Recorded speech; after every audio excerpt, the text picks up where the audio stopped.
अस्सलाम वालेकुम नाज़रीन, मेरे साथ मियां अली इशफाक साहब मौजूद हैं। मियां साहब, पहले इमरान रियाज़ खान, अब असद तूर, बाकी आपको कितने सहाफ़ी नज़र आ रहे हैं?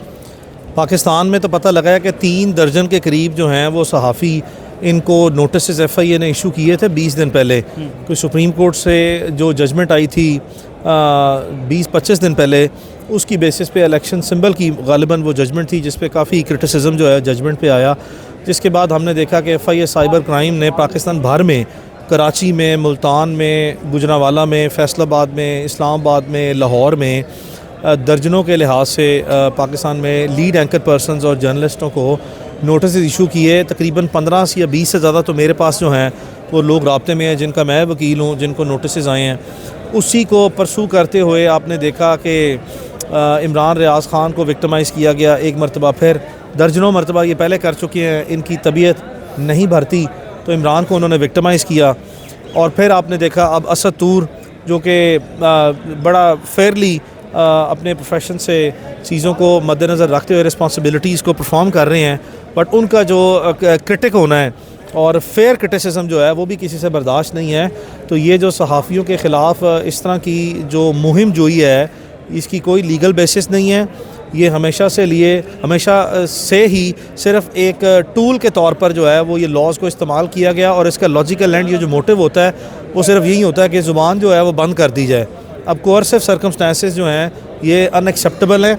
पाकिस्तान में अगर डिजिटल प्लेटफॉर्म्स पे सहाफ़ी अपनी सहाफ़त को ज़्यादा आज़ादाना तरीके से चैनल की पॉलिसीज़, और वो भी चैनल की पॉलिसीज़ जो इलेक्ट्रॉनिक मीडिया के चैनल्स हैं वो तो अब बिल्कुल जो है वो कारोबारी अड्डे बन चुके हैं, ना कि ये कि वो सहाफ़ती प्रोपेगेंडा जो एक अच्छे तरीके से जर्नलिस्टिक इंडस्ट्री के नॉर्म्स और वैल्यूज़ थी उसके मुताबिक तो अब ये पाकिस्तान के चैनल चलते नहीं हैं। तो ये जितने भी इस तरीके से डिजिटल प्लेटफॉर्म पे लोग अपने आज़ादाना ख़यालात का इजहार कर रहे हैं, इसको आप इन मुकदमात से रोक नहीं सकते। बिल्कुल, आपने कहा इन मुकदमात से रोक नहीं सकते, तो फिर हल क्या है? क्या गिरफ़्तारियाँ ही हल हैं? क्या इसी तरह जो है वो आप अपना नैरेटिव या अपनी बात बनवा सकते हैं? हाल ये है कि सरकार और रियासत ने जब भी इस तरह के ओछे हथकंडे अपनाए हैं, उनको नाकामी का ही सामना करना पड़ा है। पूरे पाकिस्तान में जो सिटीज़न जर्नलिज़म है, अब जो सहाफ़ी हैं वो तो अपना जर्नलिज़म और जर्नलिस्टिक रिस्पॉन्सिबिलिटीज़ को परफॉर्म कर रहे हैं, but what about the citizen journalism, कि पूरे पाकिस्तान में ही अब जो है वो पाकिस्तानी अवाम भी एक सहाफ़ती ज़िम्मेदारियाँ अपनी निभाती नज़र आती है for the betterment of the society and for the country and the state. तो आप अगर इस तरह के टूल्स को इस्तेमाल करेंगे तो किस हद तक आप जाएंगे? कितने शहरियों को आप पकड़ेंगे? क्या पूरे मुल्क में आप लोगों को पकड़ के बंद कर देंगे? तो ये मुमकिन नहीं हो सकता कि इस तरह के घटिया जो आप हथियार इस्तेमाल करते हैं, नाजायज़ तौर पर आप जो लोगों को विक्टिमाइज़ करते हैं, इसमें आपको कामयाबी मिले। तो इसका हल यही है कि सहाफ़ी अपना काम जो है वो डट के करें, बेखौफ ख़तर हो के करें। माजी में भी हमने देखा कि पाकिस्तान के सहाफ़ी जो है, और बेशुमार ऐसे प्रोमिनेंट हैं जिन्होंने अपनी ज़िंदगियों पर खेल के भी जो है वो अपनी सहाफ़ती ज़िम्मेदारियाँ निभाई हैं। तो अगर रियासत जो है वो अपना काम करती है तो सहाफ़ी भी जो है वो अपना काम करते रहेंगे। इस तरह इससे कोई फ़र्क नहीं पड़ेगा। इससे पहले भी हमने देखा कि इमरान रियाज़ खान पर 23 FIR दर्ज हुई थी, और अब लग ऐसा रहा है कि इस तरह का दोबारा सिलसिला शुरू होने जा रहा है। तो क्या हिकमत अमली है एंटी करप्शन के मुकदमे में आइंदा इस बात पर ज़मानत हो जाएगी? अल्लाह का शुक्र है कि इमरान रियाज़ खान को 23 मुकदमों में अदालतों ने बरी किया, सुरखरू किया, मुकदमे खारिज किए, और जितना रियासती प्रोपेगेंडा है उसको ज़मीं बॉस किया। अदालत एक आज़ादाना फ़ोरम है, one of the pillar of state है, इसकी अपनी शनाख्त है, इसका अपना तरीक़ेकार है। यहाँ पे धौंस धांधली जो है वो करने की जितनी मर्ज़ी कोशिश करें, लेकिन अदालतों ने मेरिट्स पे फ़ैसले देने होते हैं। अब की बार भी इमरान रियाज़ को जो घटिया तरीन एंटी करप्शन ने केस बनाया है, और केस बनाने का बड़ा शौक़ है, पकड़ने का बड़ा शौक़ है, और उसके बाद दौड़ जाते हैं। आप कल अदालत में थे, आपने देखा कि एंटी करप्शन के DG साहब जो हैं उनकी मीटिंग ख़त्म नहीं हुई, एडिशनल DG दफ्तर में नहीं आए, डायरेक्टर एंटी करप्शन लाहौर ने मुकदमा दर्ज नहीं किया। बराह रास्त जो है कहाँ से हुक्म आया कि जहाँ पे आपने DG एंटी करप्शन ने अपने दफ्तर में बैठ के रातों रात जो है वो मुकदमा दर्ज किया है। यानी कि मुकदमा बंदा पहले पकड़ते हैं आप, मुकदमे आप बाद में दर्ज करते हैं।